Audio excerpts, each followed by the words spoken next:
Hagen here, and welcome back to E3BL. Here, joined with, once more, my fellow scholar, Kevin. Hello, Hagen.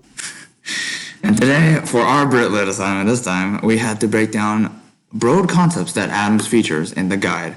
Humanity, intelligence, religion, or politics. Now, this guide that we are talking about is one of our more recent texts that we had to review over this quarantine. And this book is called The Hitchhiker's Guide to the Galaxy, Volume 1, since this is a large series. The Hitchhiker's Guide to the Galaxy is a comedy science fiction made by Mr. Adams, originally a radio comedy broadcast, later adapted into other formats, books, video games, comic books, and films. Alright, so let's get right into this. So, my broad concept that I decided to break down was religion. Let's see. Oh yeah, Kevin, what concept did you pick? I decided to break down politics. Politics. Very fitting. Anywho, so religion kind of has an interesting standpoint in The Hitchhiker's Guide to the Galaxy, and I did a bit of research about Mr. Douglas Adams as well, about his background.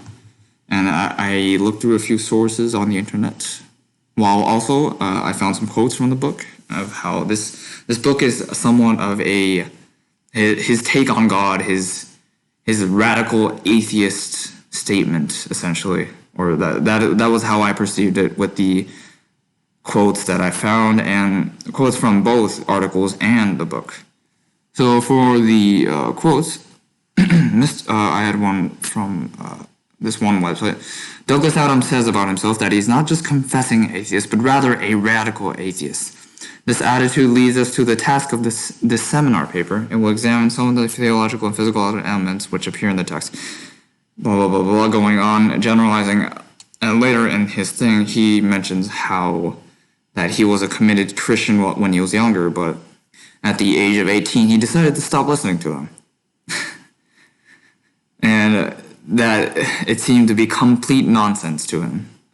God's words apparently did not phase through him, and he spent most of his years learning physics, Latin, math, and history. And he also mentioned how that these physical matters or laws of the earth do not apply towards God, and that the dealings of these truths that God mentions are just complete baloney.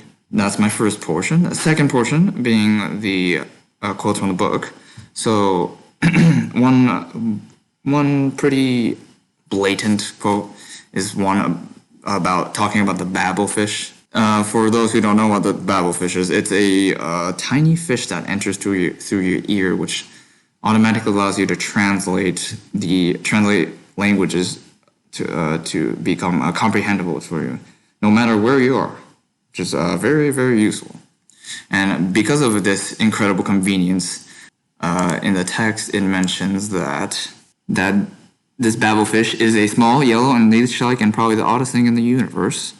And now it is a bizarrely improbable coincidence that anything so mind-bogglingly useful could have evolved purely by chance, that some think chosen to see it as the final and clinching proof on the non-existence of God. So Adam here is kind of just saying that facts and logic disprove God. Any thoughts, Kevin? Yeah, that's interesting, I guess. Since it's a book about the galaxy and all of these planets, it really does kind of go against what you would think like God would do, since you find out that the Earth was not created at all by any being. It was created by a computer. Oh yeah, which makes sense. Which also brings me to another point about how the gods of the world were actually mice.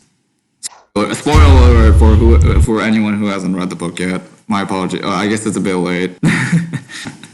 Spoiler alert after I say it. Well, yeah. I mean, though it does kind of contradict himself because this is science fiction after all. So some of the facts don't match up completely.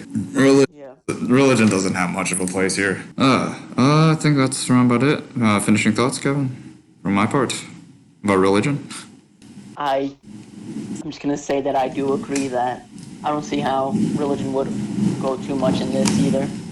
I'm unless he unless he like implements some weird cult later on that kind of threatens them. But yeah, that is to be seen. Yeah, I guess the Colts.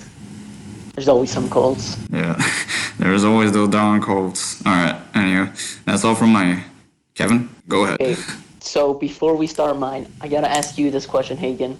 All right. The planet that makes planets. Yes. Margrathia. How do I pronounce it? Let's just go with that. Margrathia is fine.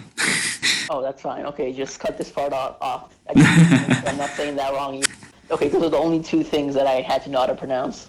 Maybe I should All right. look it up right now. Well, I got you, Kevin. One sec. Planet that makes planets.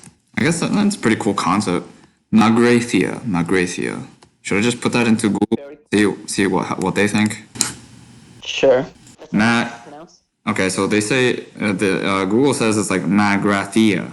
Margrathia. That Yes. sounds about right. I'll just do that. Okay then, let's go with that. Let's go with that. So I did put in the Hitchiker's Guide. What I feel like Adam is trying to say is that a lot of the power is held by a few people, and that these people are hidden away from the public. So they believe that they're electing who has the power, the president or something like that. But in reality, it's a few people who actually hold everything. There's one quote that basically directly says this in the actual guide, where when we introduce the Zaphoid, one of the quotes is that the president, it's very, very few people realize that the president and the government have virtually no power at all. And of these few people, only 6 know where the ultimate power is yielded. Most of the others secretly believe that the decision-making process is handled by a computer. Couldn't be more wrong. So right away, they basically say that the president of the galaxy has no power, and that only few actually know where it is. And I think like a little hints on where part of the power is if the planet Margrathia,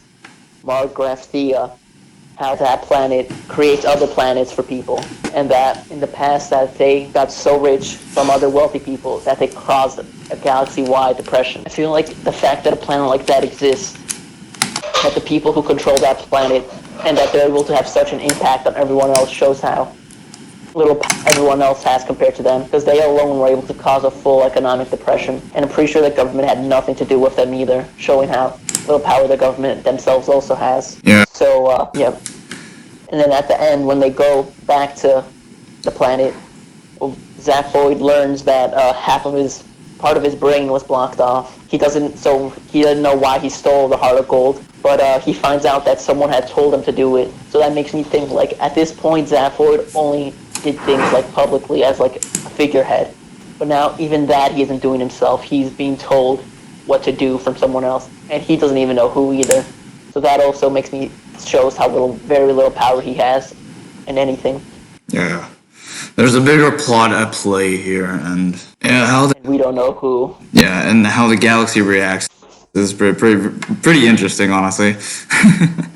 So the go ahead, Kevin. So the president is basically just a figurehead, and even then, he's told what to say and what to do. Plus, I'm pretty sure they're also mocking the president's role as well by making him be someone so stupid. Like, Zillion basically says that he's always stupid, but she doesn't know why he is. Like, is he doing it on purpose, or is he trying to catch him off guard? Why is he acting like this? Mm-hmm. So, like, that's just mocking the role of the leader entirely as well. Yeah, and in a place like the galaxy, you would think they would have a democracy, fair for each planet. Yeah, exactly. Unfortunately, no. Yeah, at this point, even if they did have a democracy, someone else would hold all the power and they wouldn't know. Yeah, the mice, the rats, and then the Magatria going into a economical recession. Yep, alone. Yeah. That's weird. Kind of. Could be matched with, like, today as well. Like, we think we're electing a leader, but there's so many wealthy people that they may have much more power than we think they do. I mean, to be fair, I guess there's a more equal distribution of power, like, right?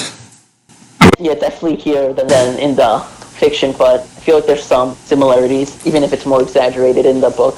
I guess the rich hold the power, and those who don't are... The poor don't even realize. Yeah.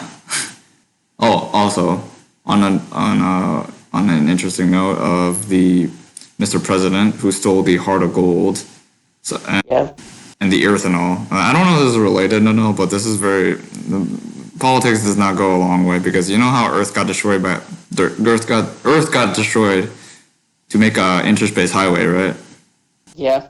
Well, the heart of gold was made so that you could ignore the highway altogether. Very nice. Their ordering is very bad, so it's not as organized as you think. All right. Anything else, Kevin? Sorry for interrupting you. No, that's about all I have to say, basically. The rich have, or a secret group of people have all the power, and that the common people don't even know that. Yeah. Hopefully, we can fix that in our reality today, as this is fiction. All right. That was short. I think that wraps up How long was the question. I'll have to check later, but Right. that's it. All right. Everyone, thank you for watching.